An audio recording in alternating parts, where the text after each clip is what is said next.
Hello, everybody, and welcome back to Brainwave. I know it's been quite some time since the last video, but don't worry.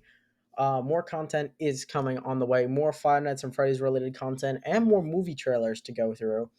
On top of that, I'm also trying to go a little bit more deeper into the breakdowns that I do. So bear with me on that. I'm still trying to go pretty deep into it, but hopefully it does work out. So, without further ado, I think we should really just get into this season uh episode 3 Secret Invasion. There you go. I couldn't say it. But let me just say this series is high stakes in this episode. Very, very high stakes. I think Marvel Studios is going perfectly with the series and I'm loving it so far. But let's start getting into this, shall we? 1 minute 13 seconds. We see Pagan, Beto, and another scroll talking in a workshop within the radioactive uh, power plant. And they're getting assigned a mission from Gravik. And we don't know what this mission is yet, but Gravik will later explain it in the episode. But Beto questions Pagan about creating chaos is the right thing, or is creating chaos the way that scrolls have to, coexist on Earth? And Pagan responds by saying that he joined because he was faithful in their future, and I think that's what's keeping all the scrolls like motivated to actually hurt innocent people is because all they want is a home, and that's all they've wanted for a very long time.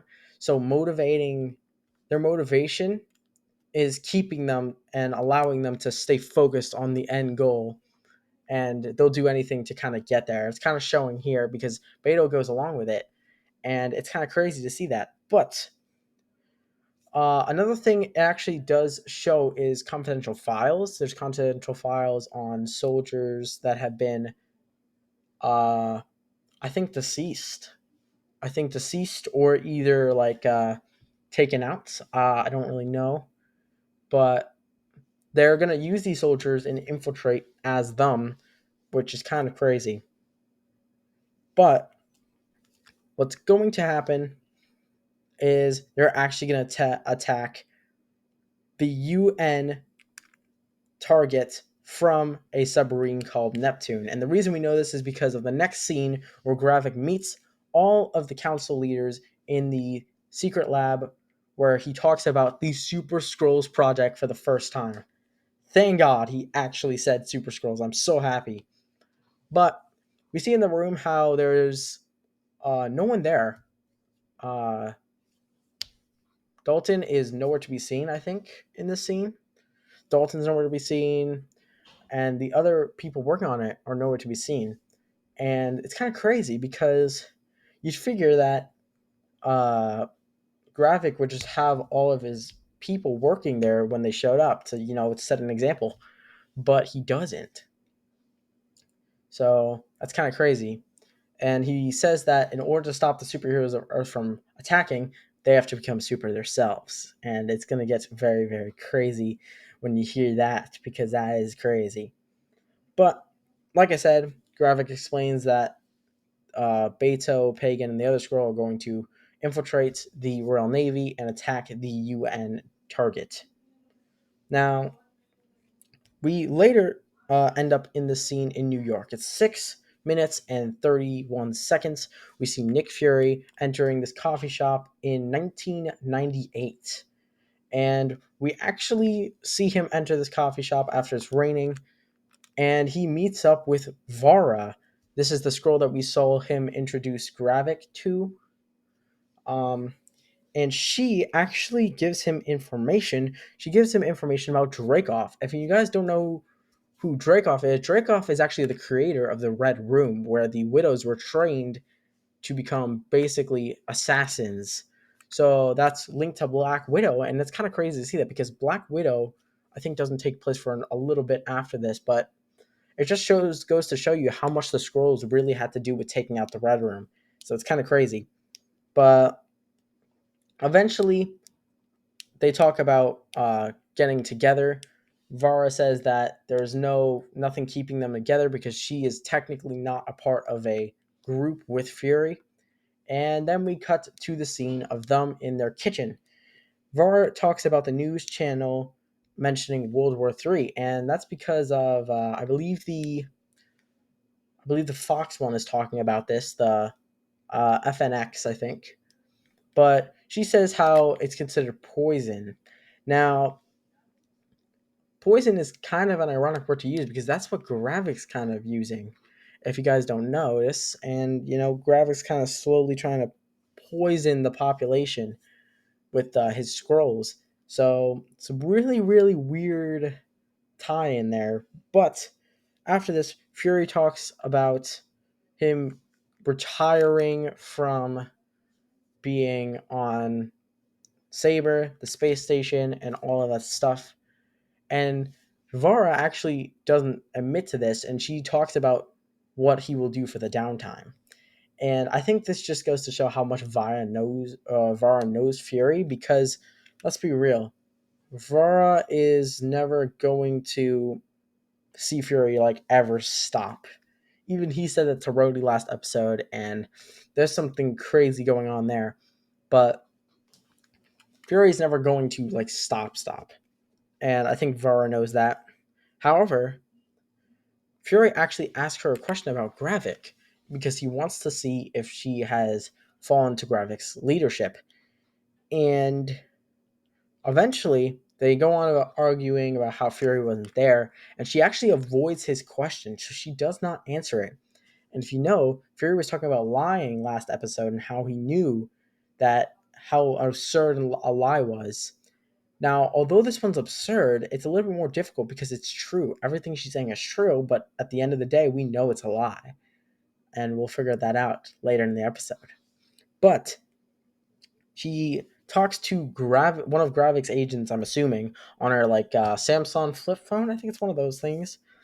But she talks to one of Gravik agents, and she leaves the room, and Fury is essentially looking at her, trying to, I think, get into her phone. I don't know if it's necessarily that, but you can see I don't really know how to say this. It's kind of like Toshiba. I think Toshiba TV. I think one of those brands as well. I don't know for sure exactly. I couldn't really get an angle on the name of it, but it's kind of ironic because those brands of TVs aren't like super modern esque, and Fury's house is all modern. So it probably just shows how Fury never really used the TV because he was always out, always actually in the world instead of looking at it through a screen. But after the scene, at 12 minutes, Gravik goes to see Gaia in the morning when she's sleeping. He wakes her up and asks about the police knowing where their safe house was in the last episode. And Gaia suggests that Brogan was weaker than he thought, and he had to make an educated guess on where the safe house was. And she even says that she's a good liar. And apparently, uh, Gravik sees right through that, I think. Even from the scene alone, I think Gaia thinks she's off the hook, but, you know, I don't think she was ever off the hook. So, there goes that. But, uh, he asks Gaia to wake up early in the morning the next day so that they can go somewhere, and that is actually to go to meet Talos. Because Talos set up that meeting with Gravik last episode, and in the car there, Gravik actually tells her that it's about her. The meeting is about her. And on this car right there as well, he also gets a call, and in that call is mentioned that the Neptune attack will strike very, very soon. And that's kind of crazy because normally this attack would take forever for someone to actually pull off. But since these scrolls can just shapeshift, it took them like less than, I'd say, a day to get this whole operation set. And it's kind of crazy to think about. But Gravik says that they are right on time. And when they get to the location, Gravik starts walking into the art gallery that we'll later see in the next scene. Gaia actually takes his phone and messages Talos about the information. Or I think it's her phone. I don't really know. I think it's her phone because if it was Gravik's phone, he'd probably know, and he already knew anyway. But so she emails Talos about the information, and it says that the attack will be at 2200, which is actually 8 o'clock at night. Um, 8 o'clock at night. Now you might be wondering why um, do we see the Skrulls infiltrating in the morning? Well, the reason for this is actually because of the time zones. The UN target was actually, I think, in a different time zone stamp. I don't really know. I think it was in a different location. I'm not really sure on that yet. I did want to check, but I don't really know specifically. But the attack was at 2200, which is, I think, 10 o'clock at night. Um, so I think the attack was just somewhere else. So probably time zones, but figured I would mention that anyway because it is important. But finally, Gravik meets up with Talos in the art gallery, and Gravik and him talk about the painting that is in front of them. Gravik starts going on about how war generals just sit around while their armies is the one actually doing the killing and fighting. And Gravik prefers to have his story written out in blood instead of oil and paint. And I think this is really another reason why Gravik wants this because he knows what war looks like from his parents' death, and he really wants to make sure that he doesn't lose this one. So Gravik and Talos go to another section of the art gallery and they actually have coffee, which, of course, we know what Gravik's going to do with the coffee because he does the whole sugar thing and just wastes the sugar, right? Because, he does not like sugar, and yeah, that's really it. Doesn't like sugar, right? And they start talking about different stuff. Now, Talos talks about how he will tell everyone about Gravik's plan, right? And Gravik basically just hits him right back with, like, well, I guess Gaia is staying with me. So this guy's trying to like really like just make this guy mad, I'm assuming. However, when Talos tries to make a move on him because of what he said, it's revealed that everyone in the room is a Skrull. That is crazy to me. How do you somehow manage to take out everyone in that art gallery and make them all Skrulls? That's crazy. But they talk about how humans uh, are formidable when they're frightened, and this is what Talos says, and it's kind of true actually. I mean, when you're a human is the most dangerous when they're actually threatened because then they can't control themselves or they can't control their anger after that. So it's kind of crazy. But finally, Gravik has Gravik just keeps talking, and Talos eventually gets so angry that he stabs him with a knife. Yeah, I'm kidding. Um, but yeah, he stabs him in the hand and leaves him there. Now, this scene is just crazy. Like, this is probably like some of the most gruesome stuff in the MCU so far, and I'm loving it. Gravik just drags the knife out of his hand without a care, and you might be wondering, why does he do that? Well, it's because he had a plan the entire time, and he now has the powers of Groot, Cull Obsidian, the Frost Beast, or Frost Giant, and the Extremist. So he heals himself. Of course he does. Why wouldn't he heal himself, right? Just make him a little bit tougher to fight, right? But anyway, Talos eventually gets out, and Gravik drives away with Gaia, and Talos goes to this bar to have breakfast, where Fury ends up showing up. Now, I don't know how Fury knew that Talos was at this bar, but it's kind of crazy that he did. Hold up, just gonna paper. Anyway, uh, Talos, I don't know how he knew, but he did, so that's kind of crazy. And they talk about how Fury knows a lead on a rebel scroll that is high up in the government. Now, here's where it gets a little bit interesting. Where, for those of you who have watched the episode, you will know that there are multiple Skrulls high up in government. And not just from episode 2, where we know that there are Skrulls in that meeting room with Rhodey. Because of the fact that things will happen. I'm not going to spoil it yet. We'll get to that at the end of the breakdown. For those of you who've seen it, you know what I'm talking about already, but you'll see. Anyway, Talos doesn't want to help Fury because he feels like he's just being used. So he's like, he tells Fury to say, "Help me, Talos. I'm useless without you." And Fury doesn't give many apologies, but he gives this one to Talos because I think really he just wants to make sure that everyone can walk out of this alive. And Talos is the only one that really knows a lot about the Skrulls after being a Skrull General in Captain Marvel in 1995, pretty much. So, very, very exciting stuff. And on the car drive to this location, Fury calls Sonya about Neptune launching on the UN delegation. Now, you might be wondering, what's the UN delegation? Well, the UN delegation, I looked it up. It's pretty much just this meeting spot where all the UN members can talk. So that could be a plane, that could be an island. Who cares what it is? But point is that that's where they meet up to talk. And in this case, it's a plane. And they want to shoot a missile from a submarine on the plane. Yeah, that'd be crazy. That'd be really, really crazy. But anyway, so Sonya gives him a name of the captain, and the captain's name of the submarine is Commodore Robert Fairbanks, and Fury calls him Bob. I love this guy. This is what happens whenever I see a long name. It's just, you got the long name, and then it's like, your name is Bob. Love it.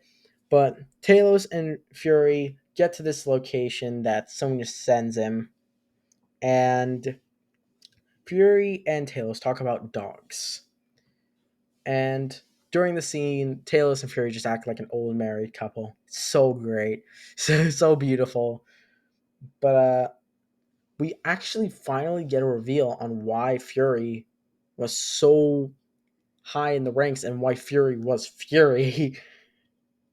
Because Talos and his 19 other Skrulls actually formed a spy network with Nick Fury, and they got dirt on him, and that's kind of showing what Vara did with Dreykov.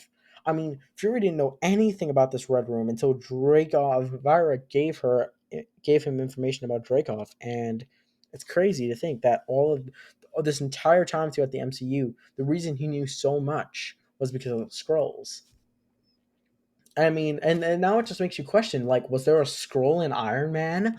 Like, watching him? Was there a Skrull in, like, Hulk? Was there a Skrull in Hulk? Was there a Skrull in Thor? Do we know? I mean, it's kind of crazy. But, yeah. So he reveals that everything that Fury knew about his enemies was given to him by the Skrulls. And Fury basically is like, "Can we just go catch this guy now?" And Talos is like, "Yeah, sure." But they enter the mansion where the captain is, and Talos and Fury try to infiltrate it. And when he does, Talos gets caught because it turns out that all of the people watching him are Skrulls as well. Of course, they're Skrulls, right? Why wouldn't they be Skrulls? And essentially, what happens is that Talos takes the form of Fairbanks and gets spotted by a Skrull who just saw Fairbanks, who is not a Skrull at the time, and then Talos basically just wrecks this guy. Uh, Fury and him manage to get in. Now, Talos gets into the building first, gets to the second floor, and he sees a Skrull child, who we later find out, playing a racing game. Now, I don't know what kind of racing game this thing is. I don't think it's anything specific. I don't think it's Forza or anything. But it's interesting nonetheless. Now, Fury helps to save Talos after he gets captured by Bob, aka Fairbanks, who is a Skrull. Yeah. Now, the reason he knows about this is because of actually what happened. Fairbanks captures Talos and he tries to throw Fury off of his path by saying things like, oh, I just wrecked. I was just destroying him. His one flaw, though, was that he called Fury Nick, and no one calls Fury Nick ever. So he figures it out, and he grabs his son and holds him hostage as well. So Talos and Fury are able to get there, able to get inside. However, they still need an access code in order to stop the pilots on the submarine from launching this missile. And some of these pilots on the submarine are actually thinking it's a mistake.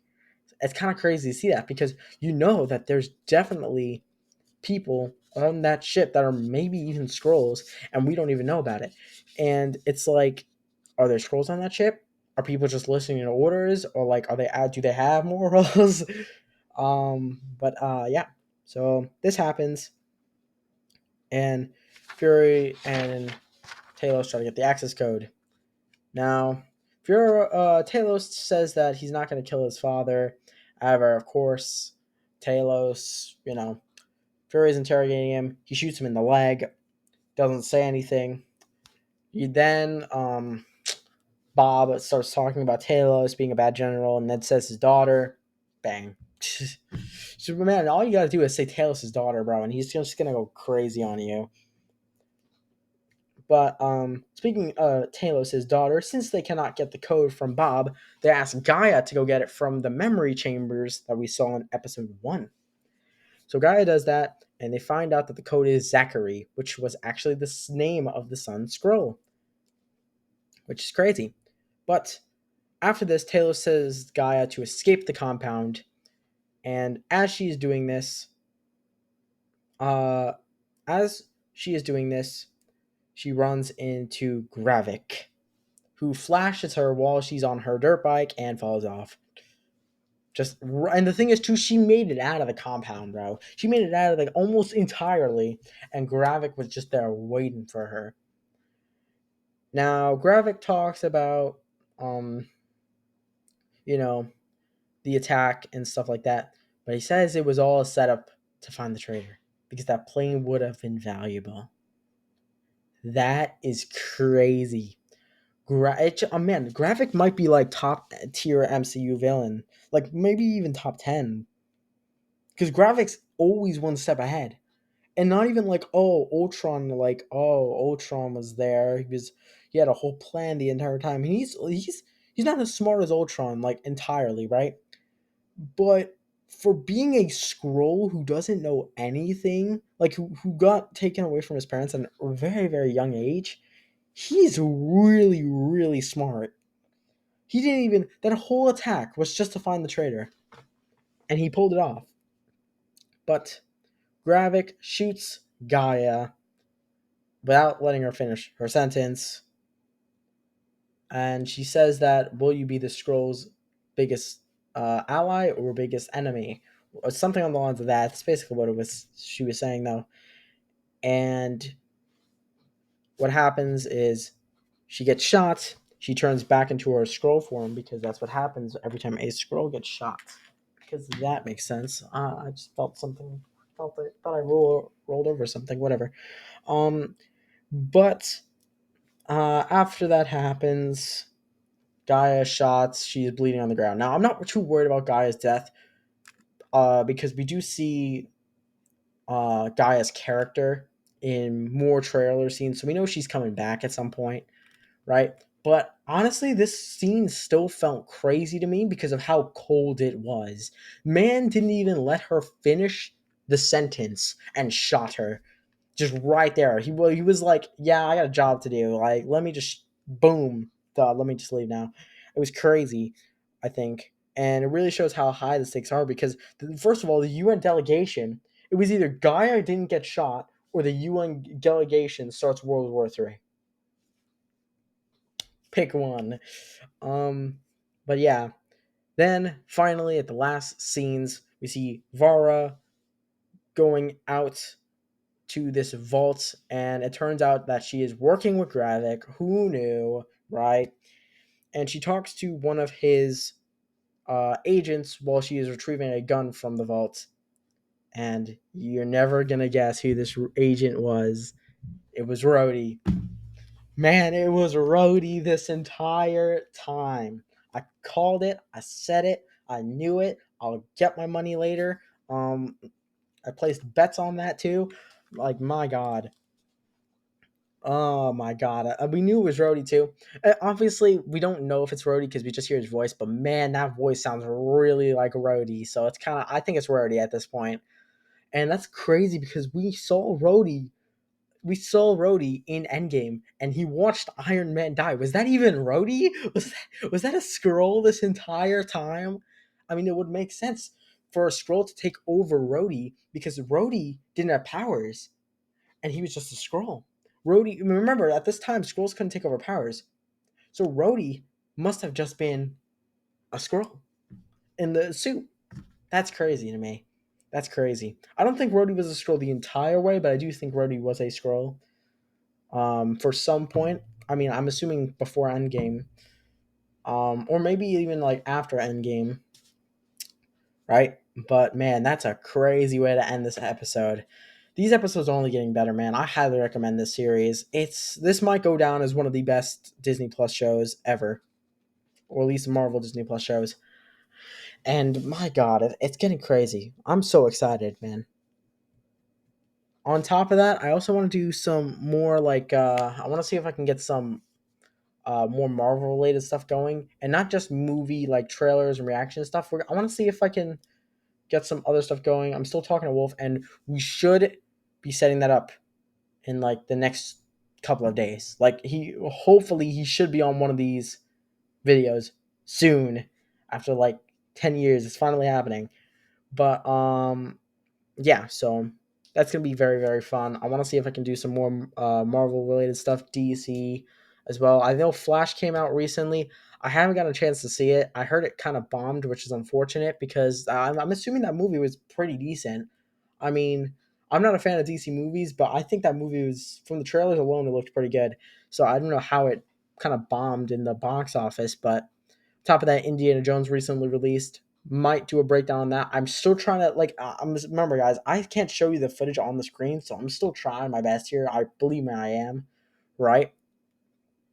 But when I break down Indiana Jones, I'm going to try to do that. It's going to be very very fun, very very exciting. Um, but yeah, so Indiana Jones came out. Dead Reckoning came out. I don't know if we'll be able to break down Dead Reckoning, guys. I don't really know. I'll try. Um, Maybe like the stunts in Dead Reckoning, but I can't guarantee that. So I really am trying, guys. Though I'm looking more into stuff so we can get more breakdowns. Because right now, all I can really do is series off of different streaming platforms. But hopefully, the goal is to get to movies that just release in the theaters and I can have access to. So that being said, hopefully, you guys have enjoyed, and I will see you all in the next video. Peace.